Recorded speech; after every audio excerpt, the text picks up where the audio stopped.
Hello, and welcome to another update video about XRP. Yeah, XRP is worth updating it a little bit more frequently while it stays interesting. We had this trendline breakout a few days ago. A few days ago, I also made you aware that something starts to look interesting. I think we were still down here. It was on Thursday or Friday because we had a possible 5-wave move up in what I labeled as wave 1, then a wave 2 pullback. And we started to see some upside, and I explained to you this trend line could be an interesting breakout signal, and that, however, to really confirm a larger low in place, we need to see the 5 waves up. That doesn't mean we will get the 5 waves. Yeah, it's important to understand the bigger picture on this chart, the overall assumption, and actually, I will go to the long-term chart for that before we dive into the detail. Because, whoops. That was the wrong one. 1 second. Need to check the long-term chart. Yeah, because here you can see the entire thesis, my ideas about XRP. And the thing is, the idea is we are stuck in a triangle, okay?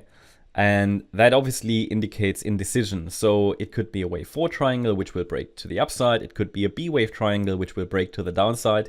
We don't know that yet. We can only focus on what we see right now. And at the moment, my idea is and has been that we are stuck in some kind of a triangle, and we could be in the C wave of the triangle, which you might say, okay, maybe wave C is already finished, but it doesn't look right in terms of proportions. So my idea is that the wave C is still unfolding. And in the C wave, we're dealing with a WXY structure. Wave W, wave X, wave Y.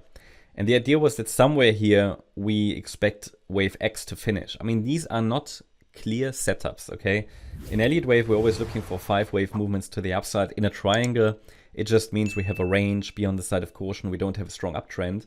But the idea was that, you know, we had a support zone on the chart, which reached down to the 78.6 retracement, and it did hold at around 37 cents. In previous videos, I often highlighted the importance of the 37 cent level, and it did hold, and the market didn't break below it, and now we've seen a reaction. Actually, you could say there was even a break below the trend line, but triangle trend lines aren't so important, so we had a fake out and a recovery.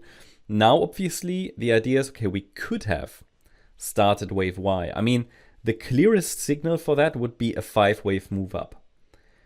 So the Y wave would be an ABC structure, A, B, C. And it can take a while to play out, right? And an A wave can be a 3-wave move.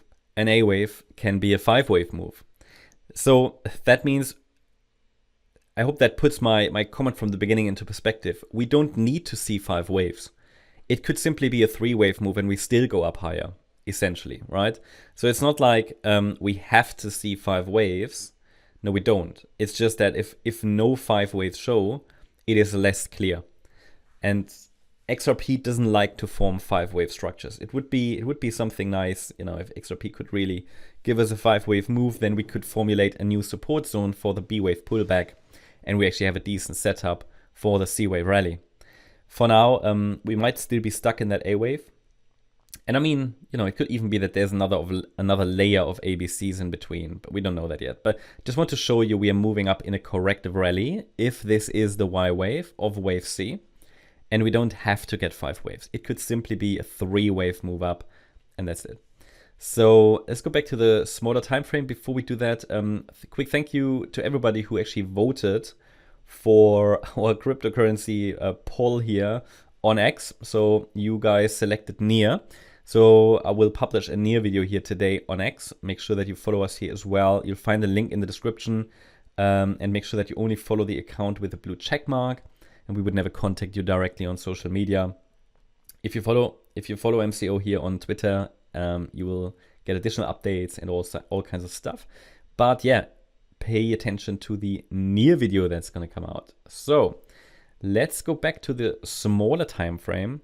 Here, this is where it's now getting interesting because we have a 3-wave rally. Still 3 waves. All right, still 3 waves.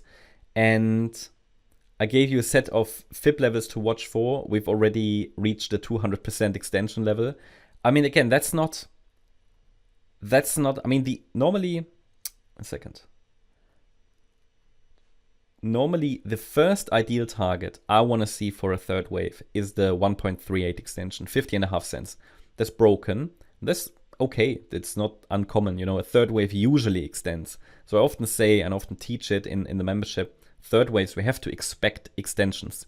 Now it's now reached a 200% extension. The next level would be 59.5 and 61.9 cents.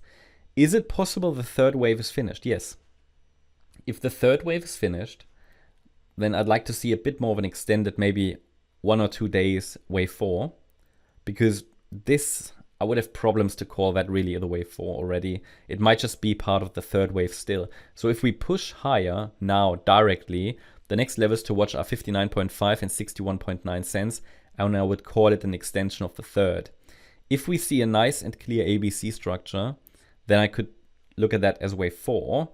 I could interpret that as wave 4. I want to see a healthy wave 4, but it needs to hold 47.7 cents. If it doesn't, then it just topped in a 3-wave structure, and there's a high likelihood we break down again. At least it's not clearly bullish. If we get 5 waves up, we at least get some clarity here. So that means we have to, it could be that we've topped there now, but support is clear. I mean, this is a support region that we have to watch for now, okay? It could be we test it again. It might be we go higher directly, but it might just be we test it again and spend a couple of days in this support region and then go up. So that's all we can do. You know, we use the wave counts to get the support levels, and it's always the goal to watch for 5 waves. If we get the 5-wave pattern, then it indicates that we have some clarity, okay? And then we can add the next support zone to the chart. But it's important to watch for the 47.7 cent level, because if that level breaks, I mean, it could still turn into a larger 3-wave move, which XRP loves to do, but we don't have that clarity then. So this is the first support zone I would pay attention to, and the next upside target should be clear as well. That's my update about XRP. Hope you liked the update. If you did, please hit the like button, leave a comment, and subscribe. And if you really like the content, then please check out the channel membership. Also, make sure that you follow us on Instagram and Twitter for additional content. Thanks a lot for watching. Bye-bye.